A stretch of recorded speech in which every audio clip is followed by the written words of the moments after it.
नमस्कार सबैलाई। आजको यस भिडियोमा तपाईहरु सबैलाई स्वागत गर्छु। आजको यस भिडियोमा हामीले क्लास 10 को लागि फेरि पनि एउटा नयाँ सब टपिक जुन चाहिँ एरिया एन्ड भोल्युमसँग रिलेटेड रहेर भनौं न मेन्सुरेसन च्याप्टरसँग रिलेटेड भएर हामीले अर्को नयाँ सब टपिक स्टार्ट गर्दैछौं जुन चाहिँ हाम्रो कोन छ। सो कोनको बारेमा हामी आज बेसिक अन्डरस्ट्यान्डिङ बनाउँछौँ है त। सो कोन भनेको के हो? एक किसिमको सोली है त। सो कोन इज अ सोली भनेर भन्दा नि भयो हैन। अब यो कोन भनेको के रहेछ हैन, कोन कसरी बनेको रहेछ, हामी त्यसको अलिकति इन डेप्थ गएर चाहिँ हामी त्यसलाई डिटेलली पढ्छौँ है त। सो अब म ढिला नगरिकन स्टार्ट गर्दैछु यो आजको यस च्याप्टरलाई।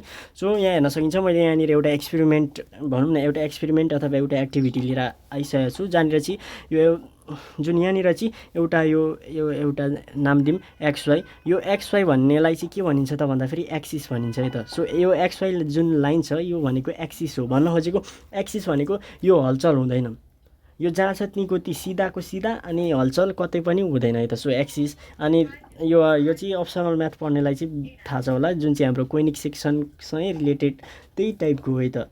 सो त्यहाँनिर पनि हामीले कोन कसरी फर्मेसन भएको रहेछ त्यसलाई हामीले अलिकति हेरेका थियौँ, अलिकति हामीले कन्सेप्ट बनाएको थियौँ नि त हैन। सो अब यहाँनिर पनि सेम त्यही काइन्डको है त। यहाँनिर अलिकति यो सर्कल जस्तो देखिएन। सो एजुम चाहिँ सर्कल जस्तै गरौँ है त। सो यहाँनिर एउटा राइट एङ्गल ट्रायङ्गल छ। सो हामीले यहाँ टपिकमा पनि कोन त लेख्यौँ, फेरि राइट कोन पनि लेख्यौँ। राइट कोन किन लेखेको भयो लेखिँदो रहेछ अहिले म यसको बारेमा भन्छु है त।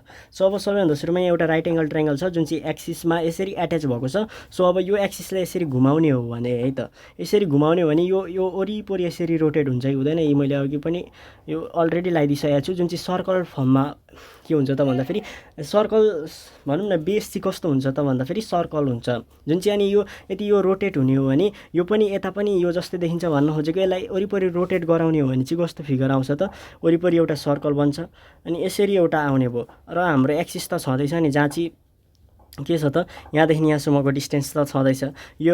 यसलाई यो भनौँ न यो राइट एङ्गल ट्रायङ्गललाई चाहिँ यसरी राइट एङ्गल ट्रायङ्गललाई चाहिँ घुमाउँदा फेरि कस्तो पाइयो त भन्दाखेरि एउटा सेम यो भनेको त एउटा कोन पाइयो। भनेपछि त हामीले राइट एङ्गल ट्रायङ्गललाई एउटा एक्सिसबाट चाहिँ घुमाइदिने हो भने चाहिँ सर्कुलर भनौँ न घुमाइदिने हो भने चाहिँ के पाइँदो रहेछ एउटा कोन पाइँदो रहेछ। अथवा यसरी पनि बुझिँदैन भने चाहिँ पिरामिड कोन भनेको चाहिँ के हो त भन्दाखेरि अथवा कोन चाहिँ कोसँग रिलेटेड गर्छ त भन्दाखेरि पिरामिडसँग रिलेटेड गर्छ।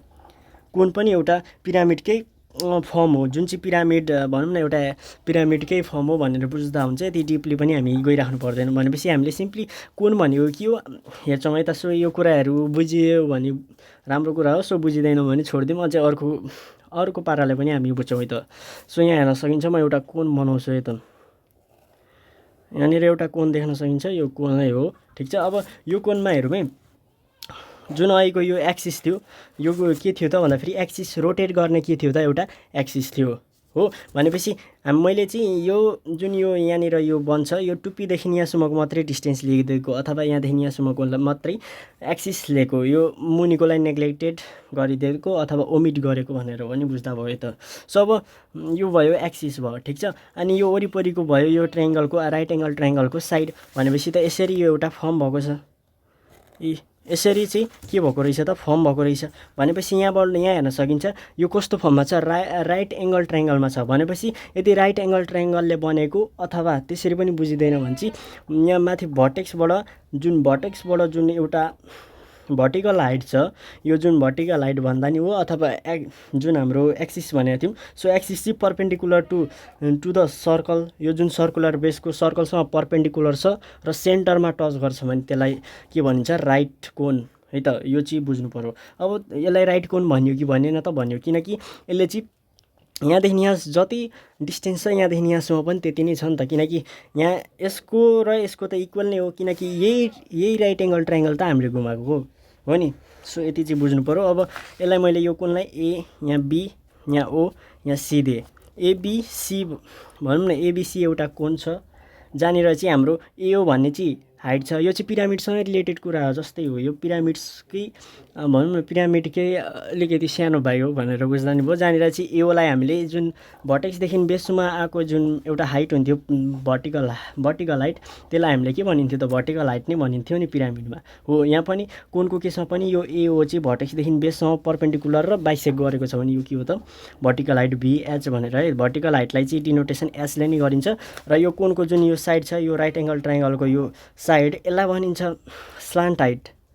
स्लान्ट हाइट र डिनोटेसन केले गरिन्छ एलले। अनि त्यसै गरेर यो जुन यो वरिपरिको यो कस्तो बेस छ त, यो पिरामिडको हामीले बेसको कुरा गर्दा फेरि स्क्वायर बेस पिरामिडमा हामीले चर्चा गरेका थियौँ भने यहाँनिर चाहिँ कस्तो बेस छ त यो कोनको लागि भन्दा फेरि सर्कुलर बेस। भन्न खोजेको बेस केले बनेको रहेछ, सर्कलले। भनेपछि सर्कलको कुरा आयो भनेपछि यहाँ कहीँ न कहीँ सर्कलको जस्तै पाइहरू त यहाँ रिलेटेड आफै भइहाल्छ। ठिक छ, यो कुरालाई बुझ्नु पर्यो। र यहाँदेखि यहाँसम्मको के हो त, यो सर्कलको लागि यो डायमिटर हो र यो सेन्टर भनेको के हो त, रेडियस हो। सो यति नै बुझ्नुपर्ने हो कोनमा, त्यस्तो धेरै छैन है त।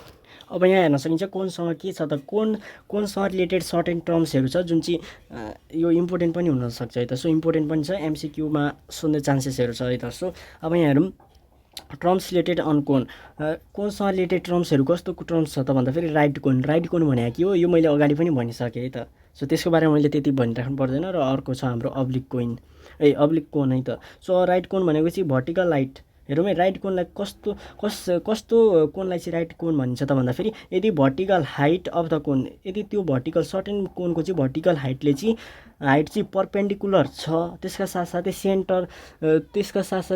सेन्टरमै पर्पेन्डिकुलर छ भने चाहिँ राइट कोन हो। ठ्याक्कै एउटा सर्कल हो, यो सेन्टर हो भनेपछि एउटा यस्तो लाइन हुनु पर्यो जुन चाहिँ सेन्टरमै टच भएको हुनु पर्यो र त्यो अटोमेटिकली पर्पेन्डिकुलर त हुन्छ, हामीलाई थाहा छ। भनेपछि त्यतिखेर चाहिँ यसलाई राइट कोन भनिन्छ भने अब्लिक कोन भनेको चाहिँ एच भनेको हामीले बुझ्नुपर्छ पर्पेन्डिकुलर हाइट, यो स्लान्ट हाइट भनिँदैन। स्लान्ट हाइट भनेको त एलए डिनोटेसन हो भने एच भनेको त हामीले अटोमेटिकली बुझ्नुपर्छ कि भर्टिकल हाइट हो भनेर। सो यदि हाम्रो if vertical height doesn't touch centre of the base, भन्न खोजेको सर्कलको सेन्टरलाई टच गरेन, and then but perpendicular to base, भन्न खोजेको यदि यहाँ हेरौँ न, यो पर्पेन्डिकुलर त छ तर बेसको सेन्टरलाई चाहिँ टच गर्दैन भने चाहिँ त्यतिखेर चाहिँ त्यो अब्लिक कोन हुन्छ है त।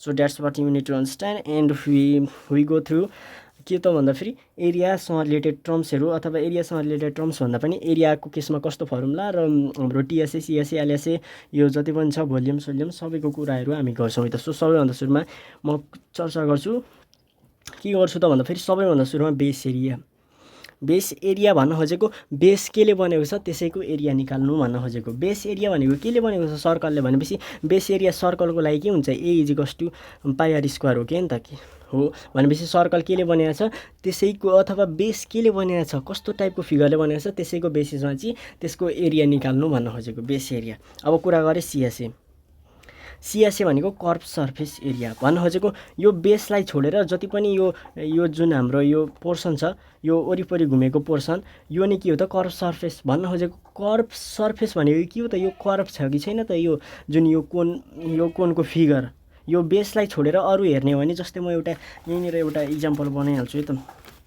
यहाँ सोली बनाइहालौँ होइन।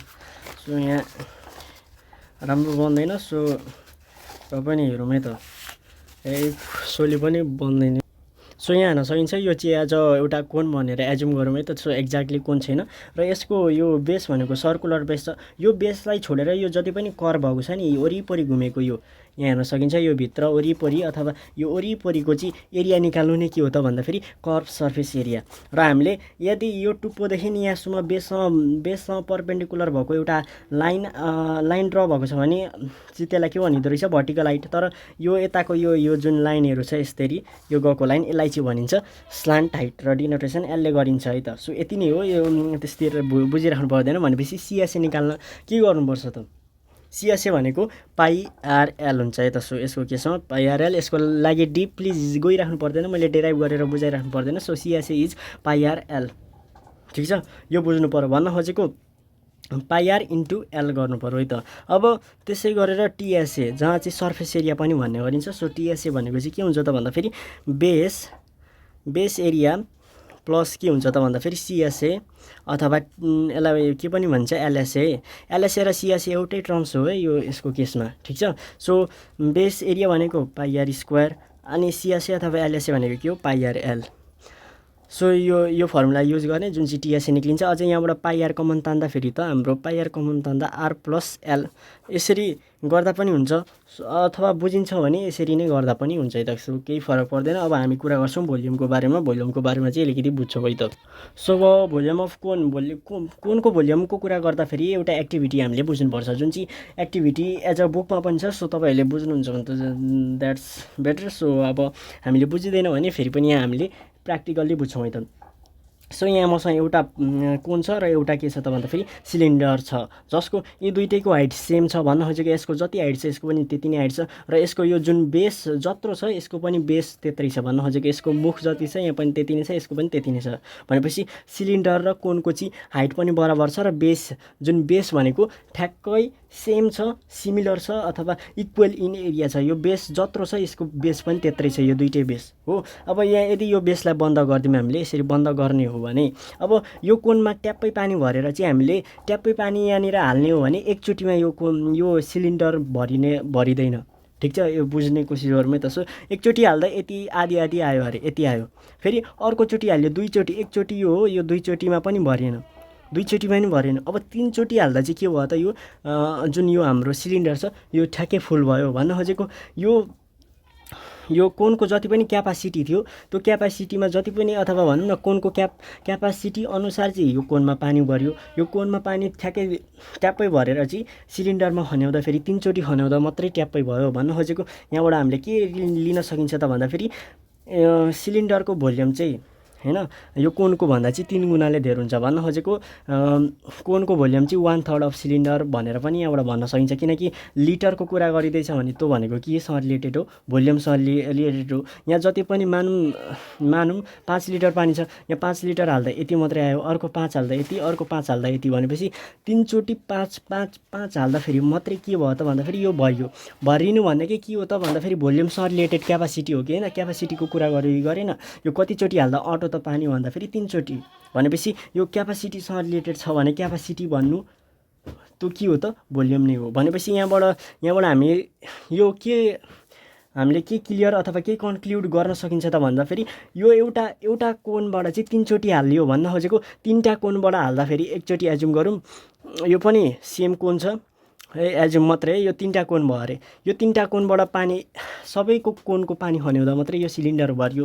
भन्न खोजेको तिनवटा कोनको भोल्युम बराबर चाहिँ एउटा सिलिन्डरको भोल्युम भनेर बुझिन्छ कि बुझिँदैन त हो, त्यो चाहिँ बुझ्नु पऱ्यो। भनेपछि यहाँ हेर्न सकिन्छ भोल्युम अफ 3 कोन बराबर चाहिँ के हुँदो रहेछ, भोल्युम अफ 1 CYLINDR सिलिन्डर है त। सो भोल्युम अफ 3 कोन भन्न खोजेको 3 × 1 कोन हो। यो त गर्न पाएँ नि, यो लेखिराखिनँ है मैले। 3 × 1 cone equals to volume of 1 cylinder भन्न खोजेको भोल्युम अफ 1 सिलिन्डर भनेको के हो, πr² हो। अब यो 3 मल्टिप्लाईमा छ यता जान्छ भनेपछि एउटा कोनको लागि भोल्युम इजिकल्स टु 1/3 πr²h। मैले 1/3 लेख्दा केही फरक पर्दैन, 1 यो सब मल्टिप्लाई भएर जाने नै हो र /3 हुने नै हो। भनेपछि हामीले यहाँबाट के पाइन्छ त भन्दाखेरि एउटा कोनको भोल्युम चाहिँ कति हुँदो रहेछ त भन्दाखेरि 1/3 πr²h।